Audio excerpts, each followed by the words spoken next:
موسم سرما، پشاور میں انفلوئنزا کیسز میں اضافہ، ہسپتال مریضوں سے بھر گئے۔ محکمہ صحت KP کے اعداد و شمار کے مطابق صوبے بھر میں ہر سال 30 سے 44% افراد انفلوئنزا وائرس میں مبتلا ہوتے ہیں، جن میں سے بیشتر کا تعلق دیہی علاقوں سے ہوتا ہے۔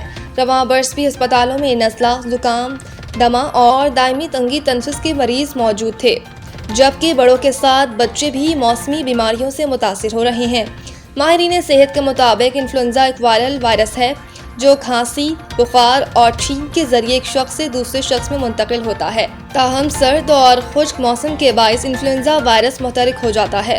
ماہر امراض سینہ پروفیسر ڈاکٹر محمد کا کہنا ہے، بارش نہ ہونے کی وجہ سے موسم انتہائی خشک ہے، جس کے باعث انفلوئنزا وائرس سمیت دمہ، نمونیا اور دائمی تنگی تنفس میں مبتلا افراد بھی متاثر ہو رہے ہیں۔ اسپتالوں میں آنے والے مریضوں میں بڑی تعداد بچوں اور بزرگوں کی ہوتی ہے۔